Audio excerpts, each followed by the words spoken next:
Okay. So your car is back up and running? Operational. Starter motor? Just a start. Cars are so frustrating. Especially for me, because I don't know a thing about cars. Right, I can change windshield wiper blades, I can add oil. that's more than most people. I was impressed that I was able to replace a burned out headlight bulb. Nice. It depends on the car though, some of those are really hard to get Oh, to. yeah. Me and you ain't This was fitting higher than most of them. Yeah, and it's definitely not my hands. And I've dropped a couple of light bulbs into places that I've never been able to recover them from. Boy, that's a waste of money.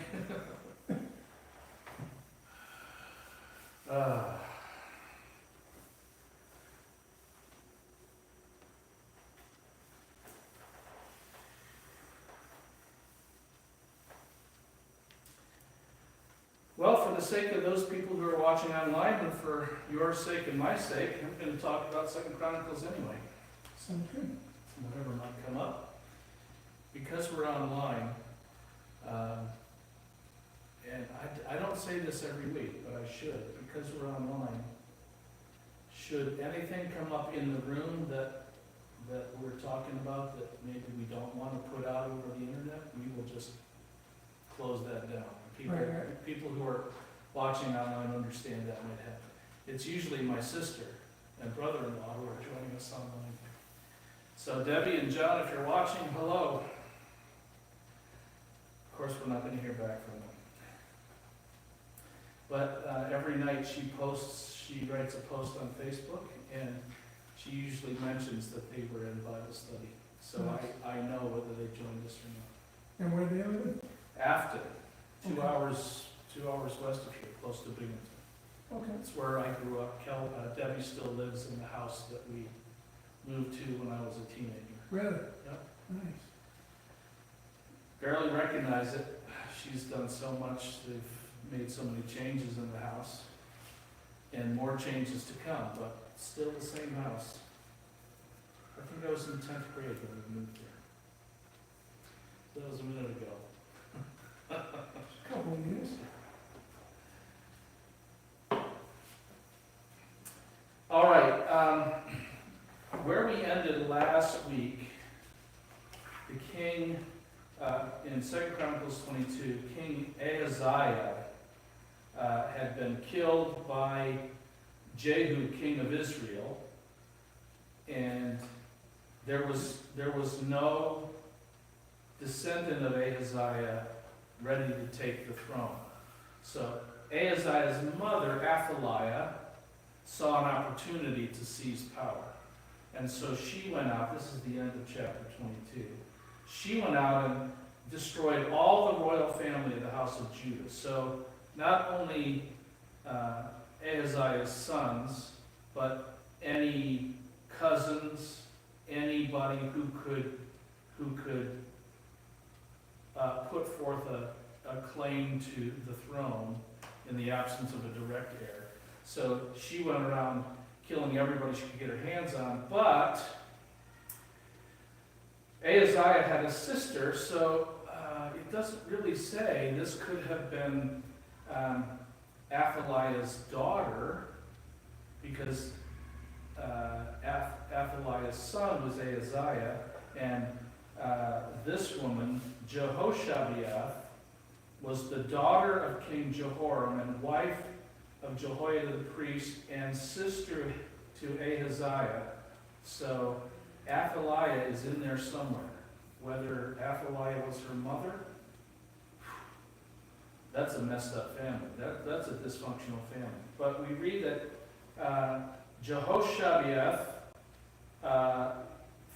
took Joash, a baby, and stole him away from among the king's sons, smuggled him out of the palace, and hid him from Athaliah so that he was not put to death. And at the very end of chapter 22, he remained with them, that is, with Jehoshabeath and her husband Jehoiada, who was a priest, They kept him hidden for 6 years in the house of God, in the temple, while Athaliah reigned over the land. And you wonder, in 6 years, 6+ years, he was never discovered there in the temple. And the commentary that I checked said, well, there were private areas that were part of the temple that wouldn't be open to the public.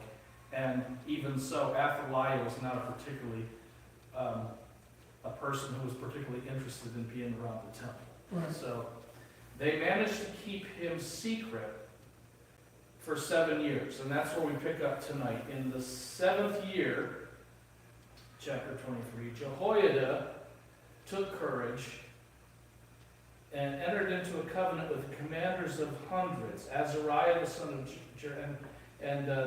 these conspirators are named.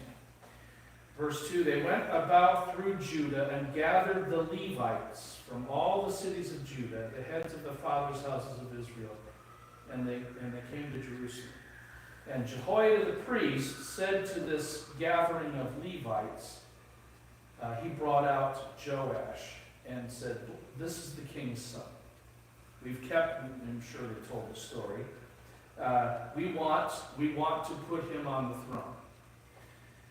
Let him reign as the Lord spoke concerning the sons of David. And this is the thing you will do of you priests and Levites who come off duty on the Sabbath.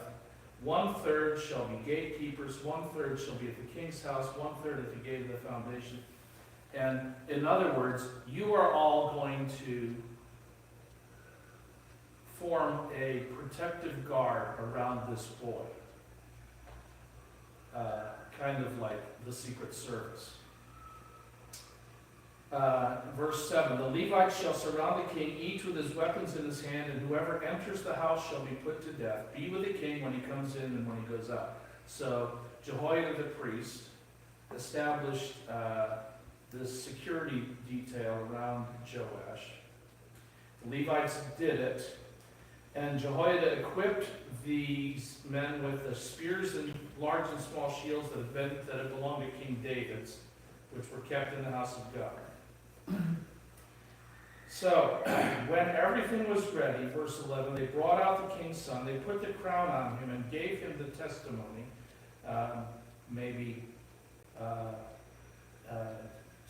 symbols of the reign of the king of Judah.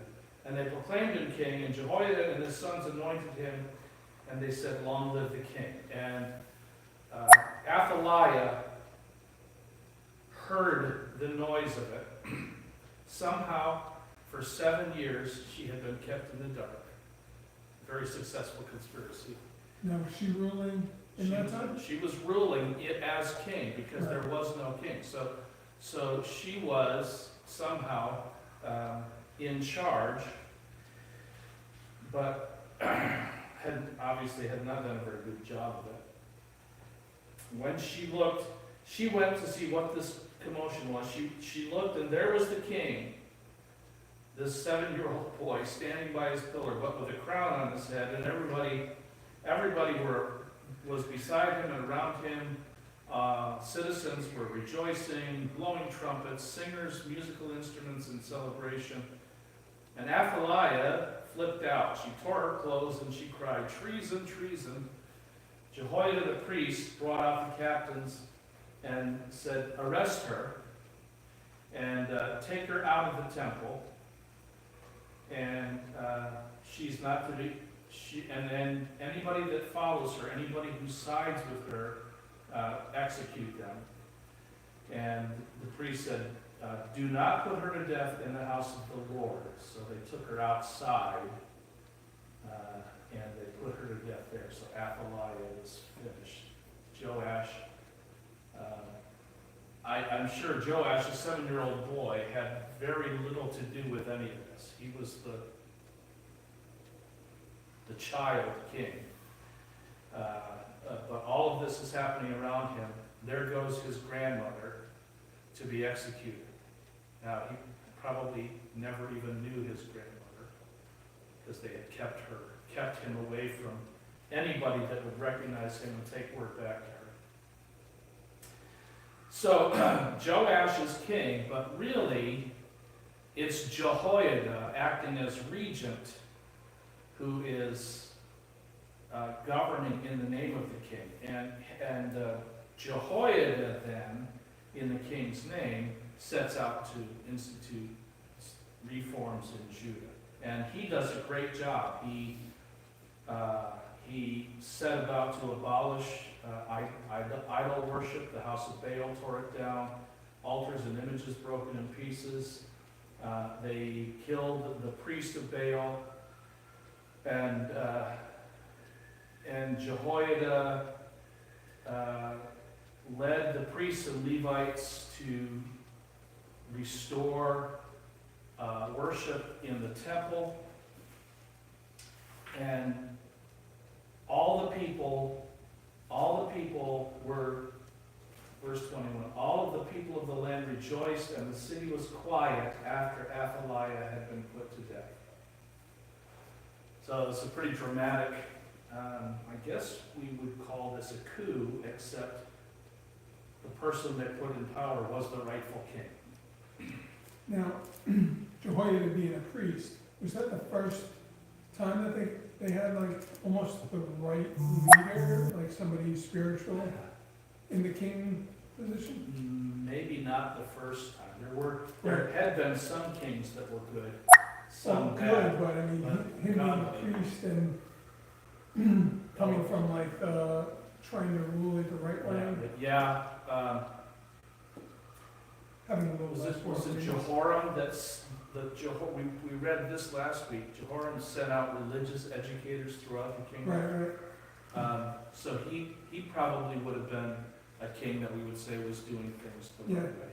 But here, maybe for the first and only time, the king of Judah was getting his counsel and direction from a man of God who was in the right place at the right time. And the marvelous story of Joash and his rebuilding of the temple and fundraising that's told in chapter 24. All of this is happening under Jehoiada's counsel. So the temple is repaired, and there's great joy in the house of the Lord. But in the middle of chapter 24, verse 15, Jehoiada grew old and full of days and died. He was 130 years old at his death. Wow. The long lives of people have already faded into history. Not very many by this time are living that old. But this is notable. In verse 16, when Jehoiada died, they buried him in the city of David among the kings, because he had done good in Israel and toward God in his house. The people of Judah, King Joash and others, decided that Jehoiada should be honored by being buried among the kings. Fantastic. That's maybe the only time I remember seeing this. Right. But what happened after Jehoiada's death is sad. After the death of Jehoiada, the princes of Judah came and paid homage to the king, and the king listened to them, and they abandoned the house of the Lord, the God of their fathers, and served the Asherim and the idols. As soon as Jehoiada is gone, idolatry comes right back. And the king participated in it. God sent prophets among them to bring them back to the Lord, and these prophets testified against them, but they would not pay attention. Verse 20 of chapter 24. Then the Spirit of God clothed Zechariah, the son of Jehoiada the priest, and he stood above the people and said to them, Thus says God, why do you break the commandments of the Lord so that you cannot prosper? Because you have forsaken the Lord, he has forsaken you. But they conspired against him, and by command of the king, they stoned him with stones in the court of the house of the Lord. Verse 22, thus Joash the king did not remember the kindness that Jehoiada, Zechariah's father, had shown him, but killed his son. And when Zechariah was dying, he said, may the Lord see and avenge his dying breath. Very different from Stephen in the New Testament. Don't lay this charge at their Right. feet. God was not pleased. And so the rest of Joash's story is really sad. At the end of the year, the army of the Syrians came up against Joash. They came to Judah and Jerusalem and destroyed all the princes of the people from among the people, sent all their spoil to the king of Damascus. Though the army of the Syrians had come with few men, the Lord delivered into their hand a very great army.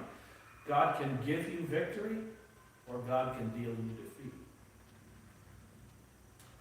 Because Judah had forsaken the Lord, the God of their fathers, thus they executed judgment on Joash. Not the first time that God uses Gentiles to bring judgment on his people Israel. Verse 25, when they had departed from him, Joash, leaving him severely wounded, his servants conspired against him because of the blood of the son of Jehoiada the priest, and killed him on his bed. So Joash died by assassination from his own household. And he died, and they buried him in the city of David, but they did not bury him in the tombs of the kings. Jehoiada, his advisor, got buried with the kings. Joash, who turned his heart away from God, was not buried with the kings.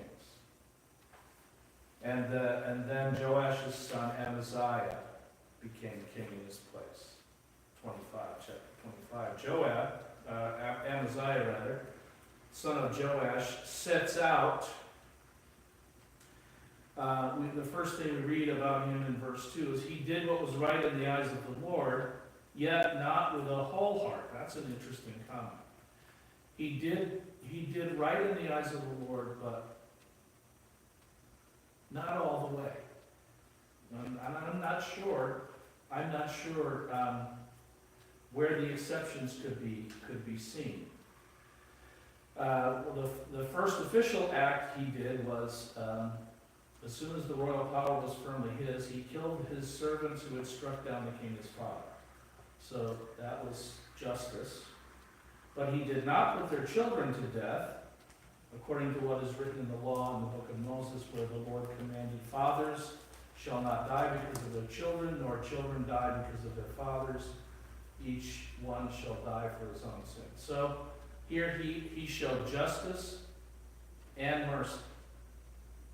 A good beginning.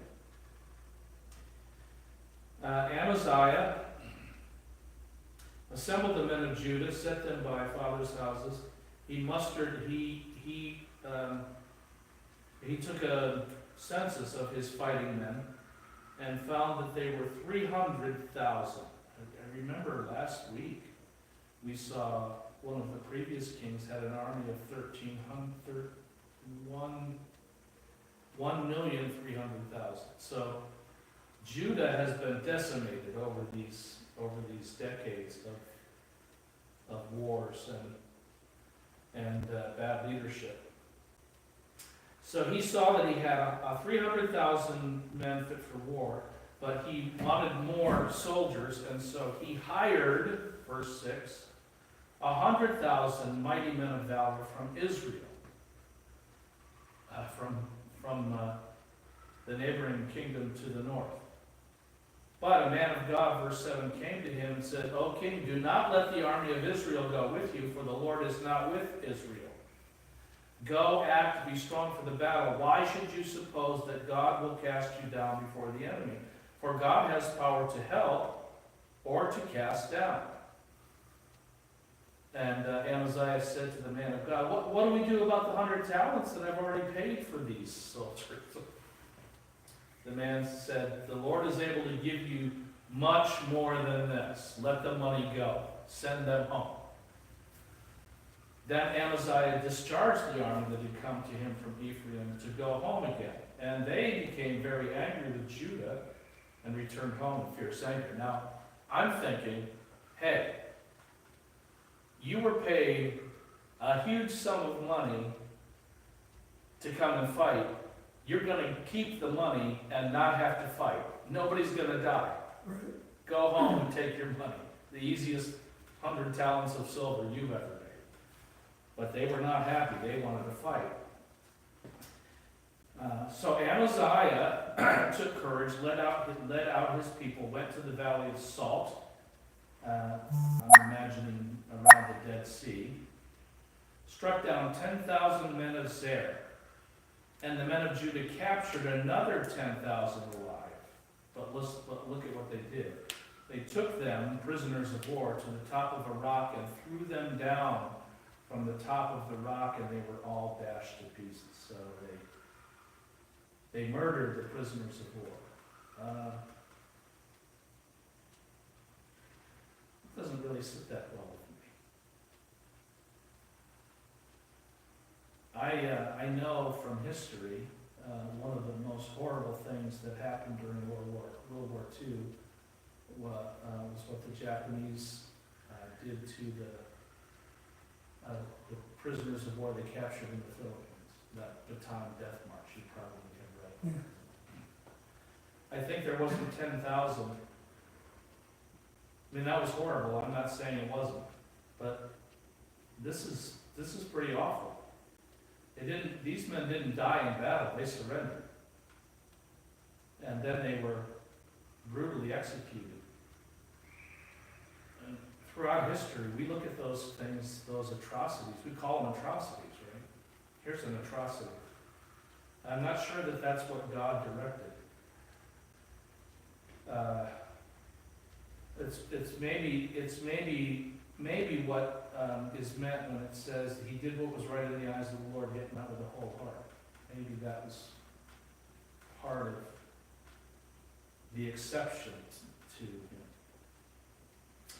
Now, verse 13, the men of the army whom Amaziah sent back, those Israelites, not letting them go with him to battle, said, we were paid to fight, we're going to fight. And so they raided the cities of Judah and killed 3,000 people and took much spoil. So they weren't satisfied to just take their money and go home. They wanted, I don't know what their psychology is. Wanted to kill some people. They wanted to fight, and if they're not going to fight the enemy, they'll fight the people that hired them.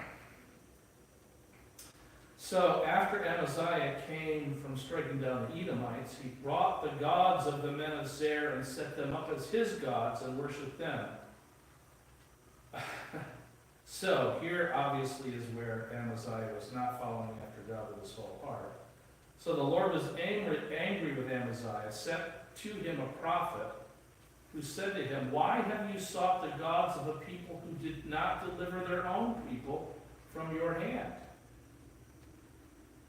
But as he was speaking, the king said to him, have we made you a royal counselor? Stop. Why should you be struck down? So the prophet stopped, but said, I know that God has determined to destroy you because you have done this and have not listened to my counsel.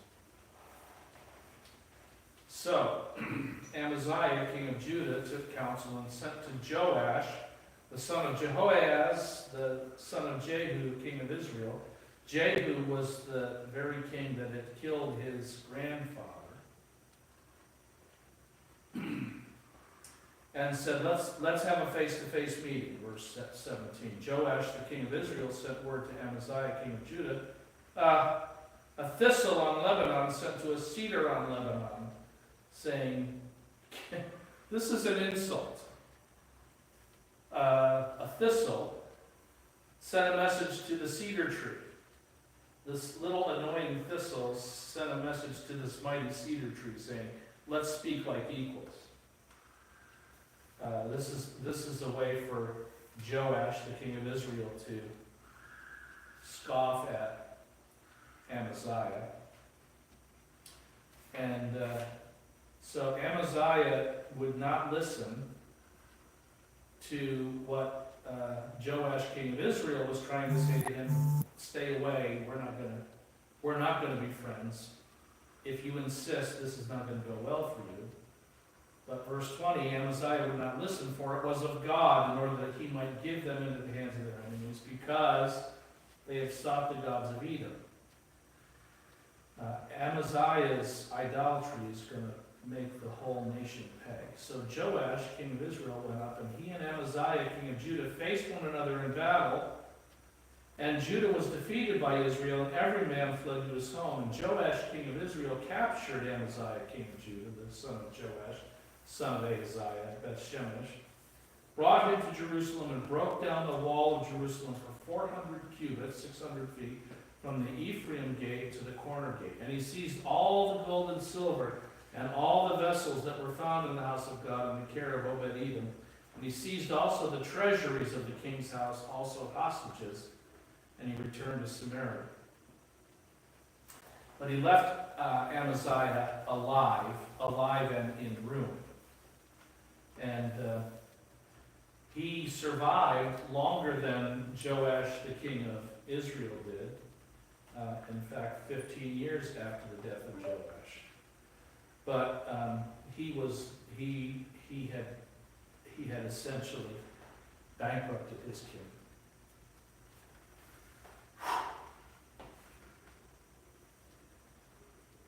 What are these people thinking? I guess we'll never know. And did they have,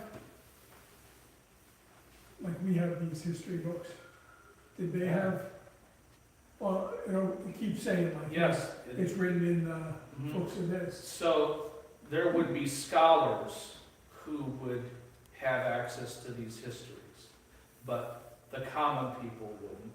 Right. The common people, I was just thinking about this week. All of this stuff is going on that we're reading about.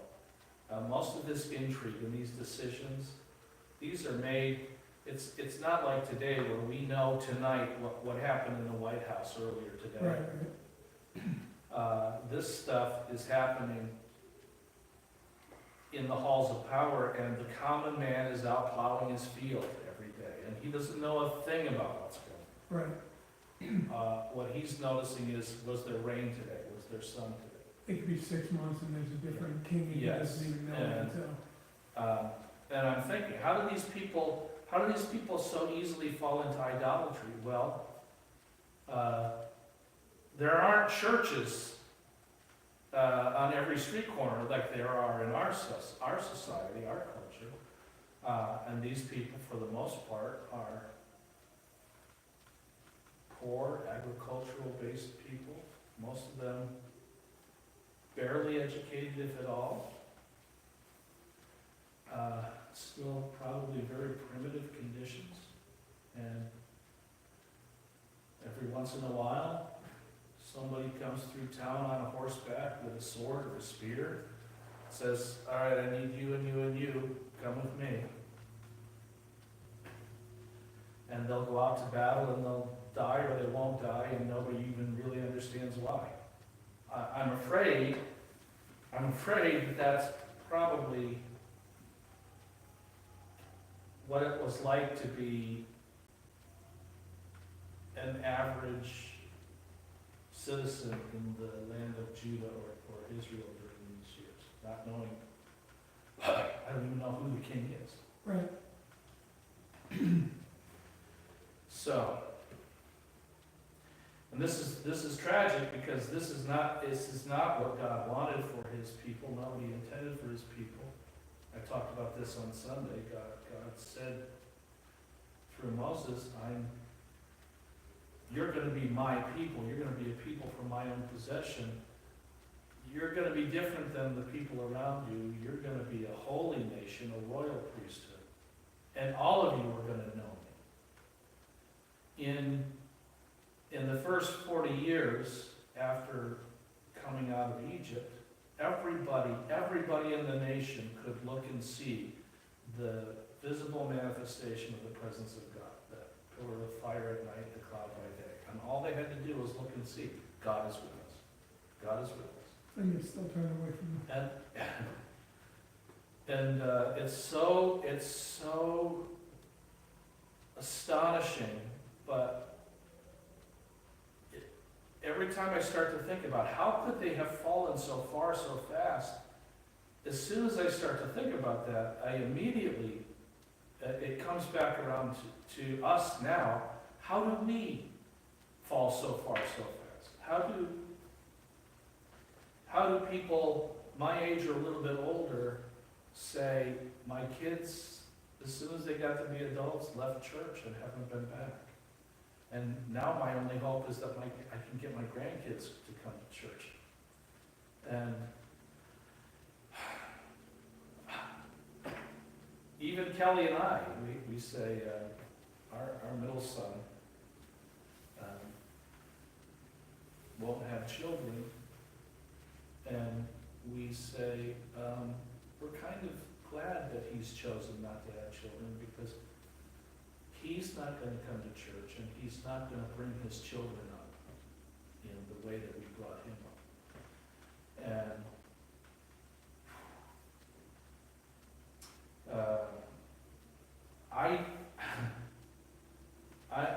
I'm sympathetic to all of these people that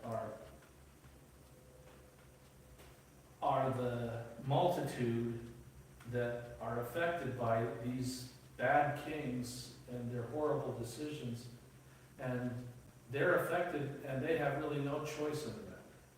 Their lives are just upended because whoever's king at that time turns his heart away from God.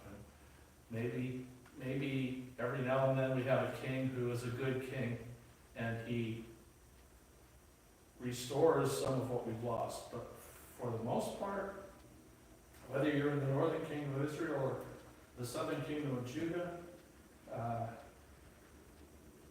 you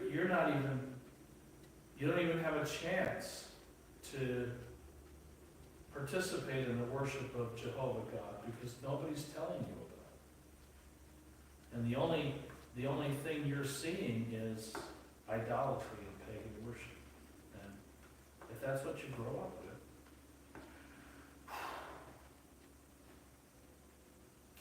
I'm just feeling really sad for those people. And I'm feeling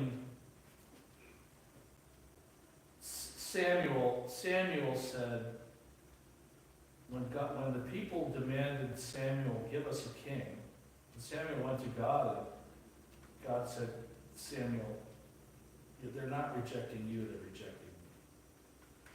Give them a king, but tell them what it's going to mean. That because they have a king, the king is going to take from them. The king is not going to give to them. The king is going to take from them. And the simple way to say it is, as the king goes, so goes the kingdom. If the king turns his heart to God, God is going to bless the king, and the whole kingdom will benefit. But as soon as the king turns his heart away from God, God withholds his blessing, and the whole kingdom suffers. And I think that's still true today. If we could have godly leaders seeking God, then even those people who haven't made a personal choice toward godliness will come along with the one who does. And they'll experience the blessing of God even secondhand.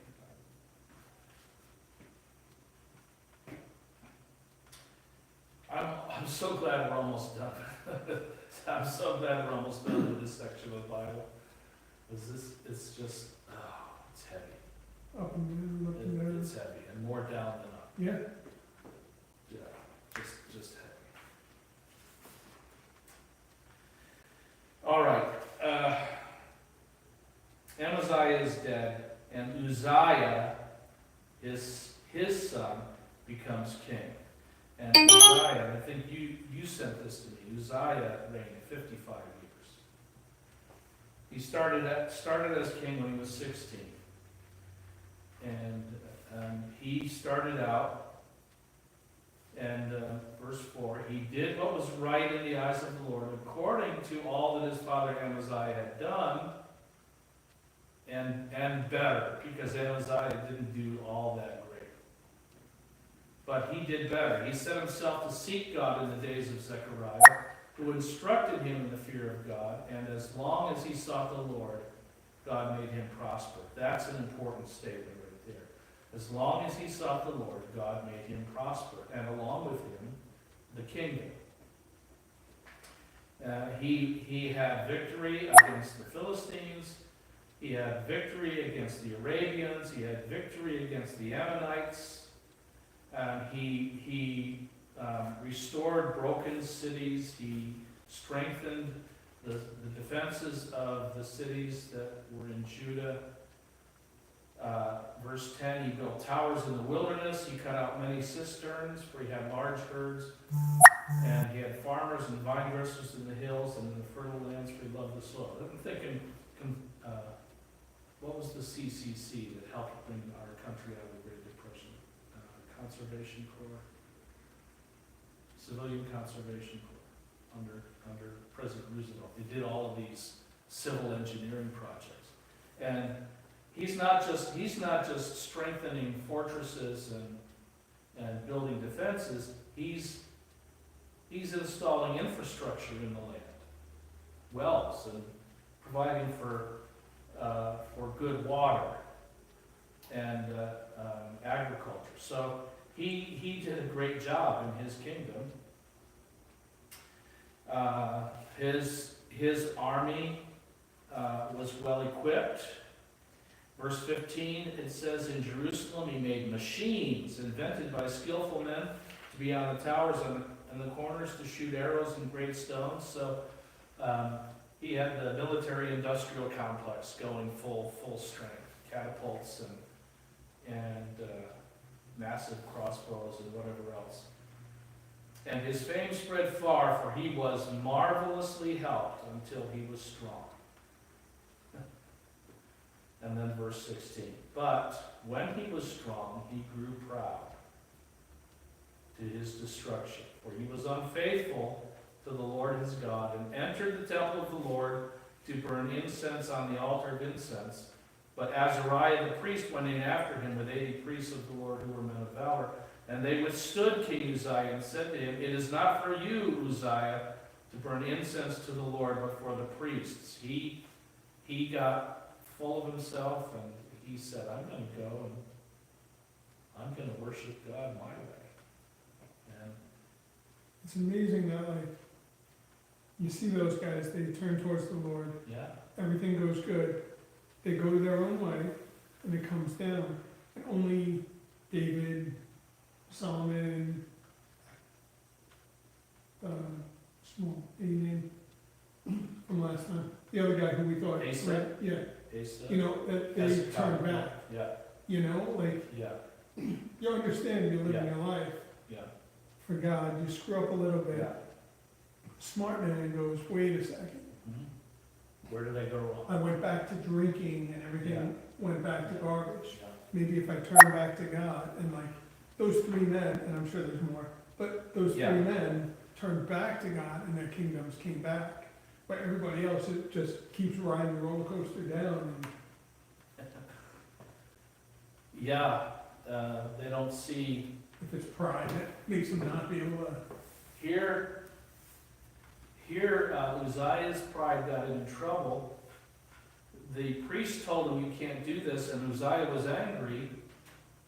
And it says he had a censer in his hand to burn incense, and when he became angry with the priests, leprosy broke out on his forehead in the presence of the priests, and God struck him with leprosy on the spot.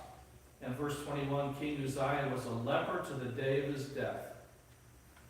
Not only do you see your kingdom coming down, too prideful to pull it back up, but a priest tells you something, you Yeah. break out right Yeah. there. Obviously, he was Yeah. right.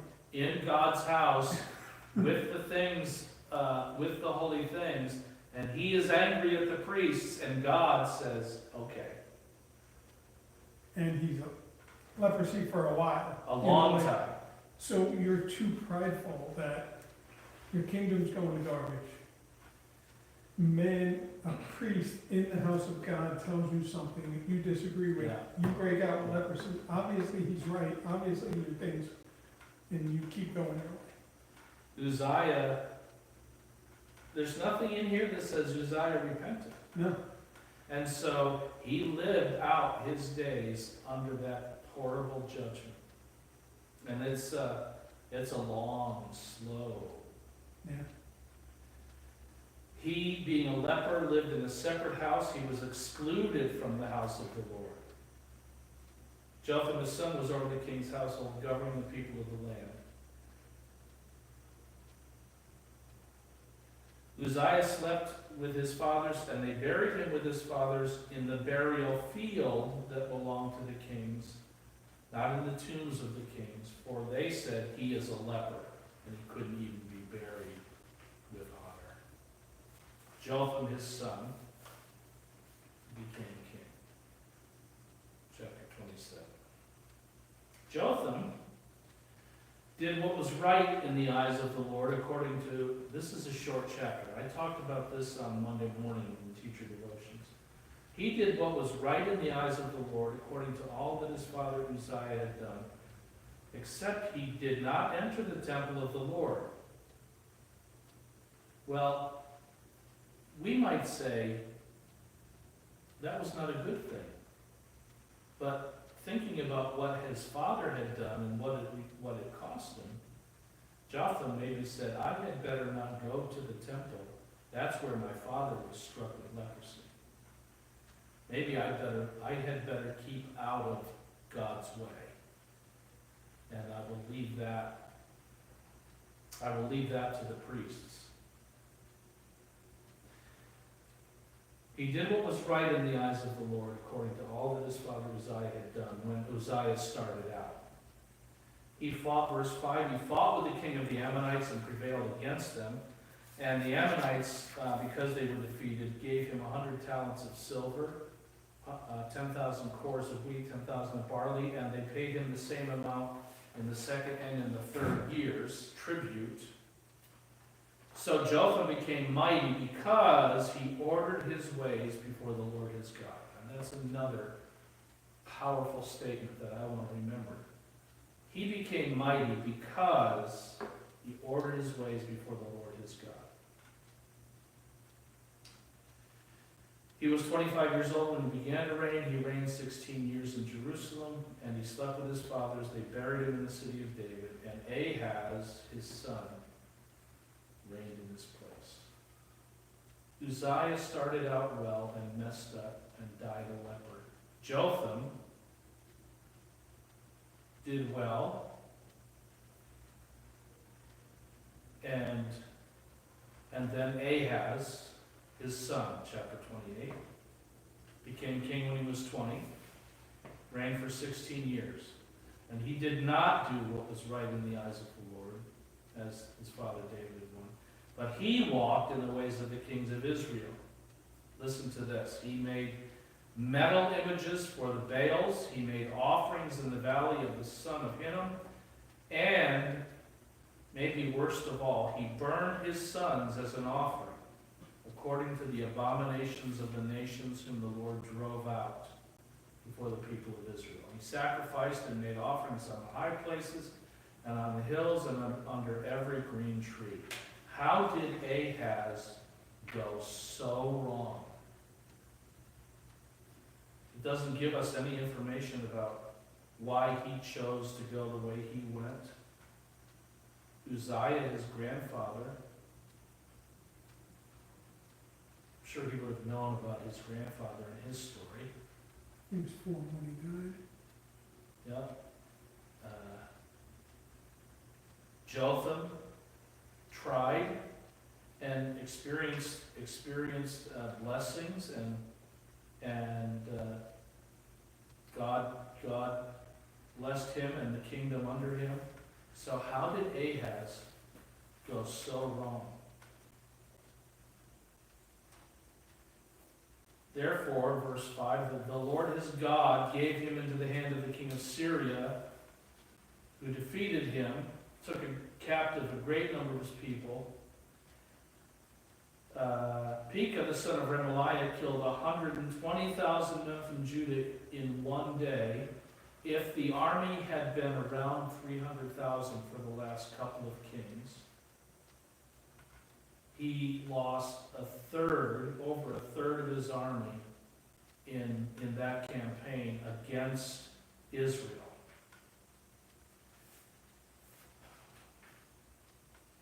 The men of Israel killed 120,000, took captive 200,000 men, women, and children. Took much spoil and brought the spoil to Samaria. But this is interesting. A prophet of the Lord was there, whose name was Oded. He went to meet the army of Israel that came to Samaria and said to them, behold, because the Lord, the God of your fathers, was angry with Judah, he gave them into your hand, but you have killed them in a rage that has reached up to heaven.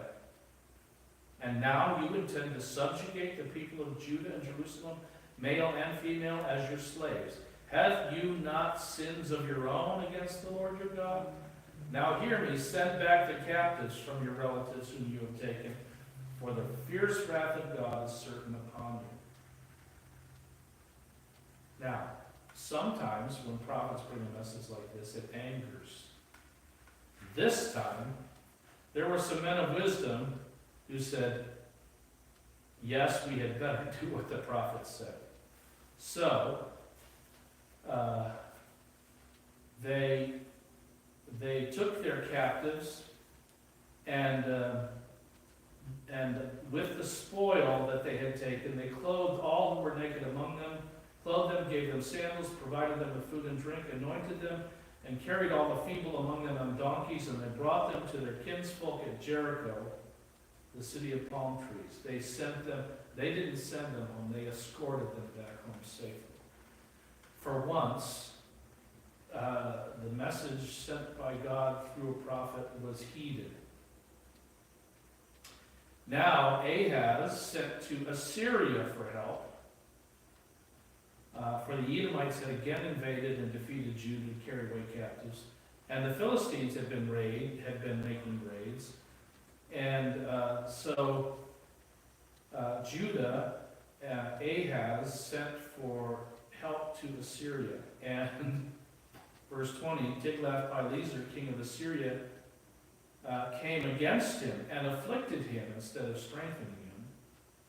You're in a weak state. You are asking me for help. Guess what? You're just telling me you're a plum ready to be plucked. So the Assyrians came against Judah and took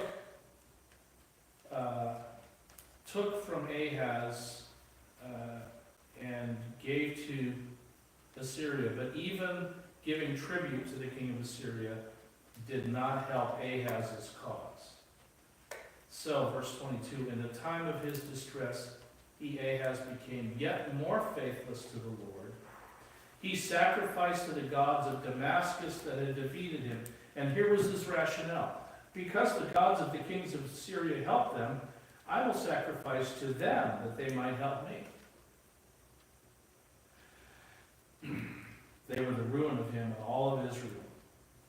Ahaz gathered together the vessels of the house of God and cut in pieces the vessels of the house of God. He shut up the doors of the house of God.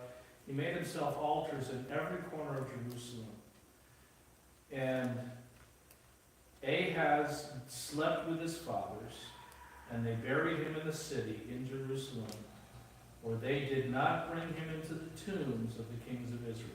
This is the second king in just a few generations that the kingdom refused to bury with honors, because they recognized that he had done nothing but evil.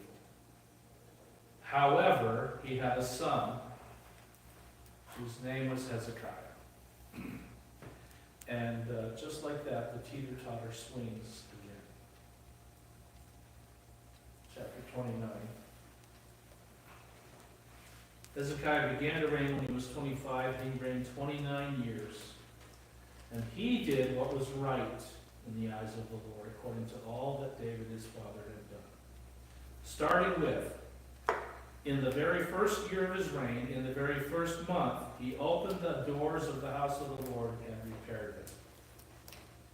He brought in the priests and Levites, assembled them, and he said, you men, I am assigning you consecrate yourselves and consecrate the house of the Lord, the God of your fathers. Carry out the filth from the holy place. And so they set to work. And for 8 days, they cleaned and cleaned out the filth and all the evidence of paganism and all the other stuff that had happened in the temple. They got rid of everything that had been used for idolatry. They took it and carried it out to the brook of Kidron. Verse 17, then they began to consecrate on the first day of the first month, and on the 8th day of the month they came to the vestibule of the Lord. It took them 8 days to get all the way through the place. On the 16th day of the first month they finished, and then they went in to Hezekiah and said, we've cleaned all the house of the Lord, all the utensils discarded by Ahaz have been replaced, and everything is ready. And so once that work had been done, Hezekiah led the kingdom of Judah in rededicating the temple. And chapter 29, verse 20 begins to describe that ceremony. And it takes all the way to the end of the chapter to describe that ceremony of rededication of the temple. So, Hezekiah, verse 36, and all the people rejoiced because God had provided for the people, for the thing came about suddenly. They made a dramatic shift from Ahaz to Hezekiah, and the very first thing Hezekiah did was, we've got to set this right. We've got to put things back the way God wants them. And I think that's a good posture for us to be. You've been around here long enough to hear people talk about the dark thing that happened here some years before. Right. I don't know how long you've been coming to Harmony. I think you were coming to Harmony. You were already here before we started coming. Possibly. A couple of years after Pastor John started. So. Yeah. So I don't know how much you know, how much you've heard about that. I know very little specific detail about it. I don't want to know. I've said several times, if there's something I need to know, then tell me. But I'm not curious. Right. I just know whatever it was ugly. And it did a lot of harm. Definitely. To the fellowship here. Pastor John set out, and I think he did a wonderful job during his ministry here. And he would have described it. He came to a church on life support.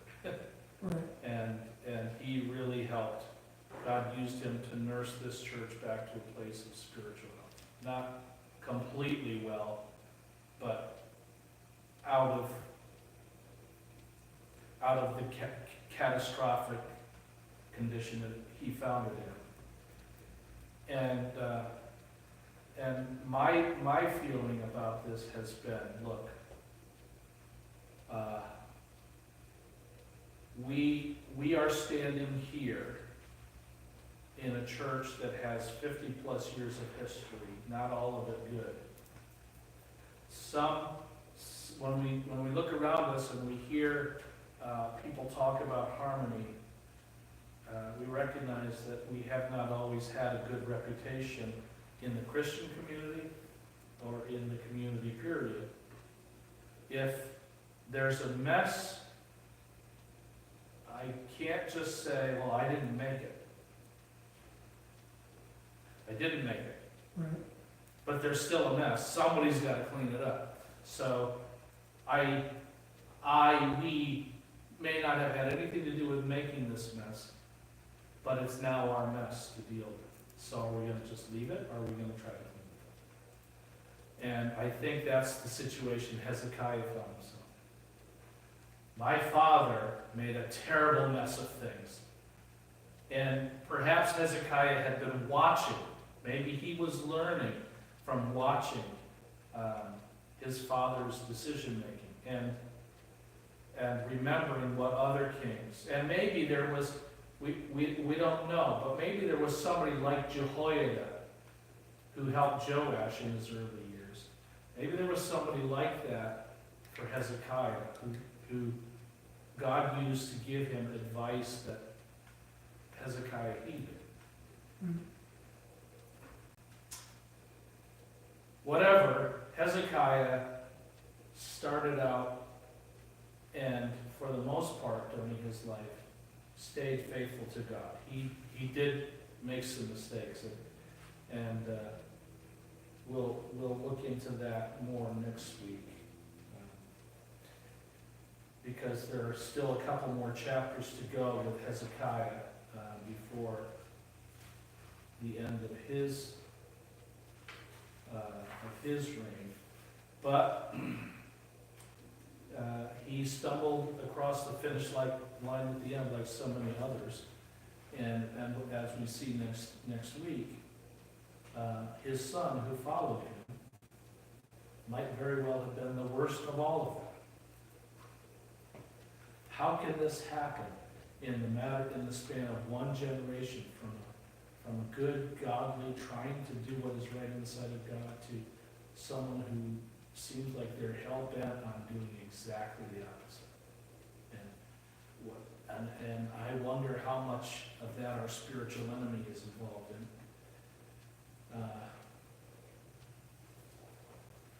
It's kind of mind-blowing when it comes right down to it. And we still have about a half an hour, so if you don't mind, I'm gonna end this live stream now. Sure. And then I'm curious to know.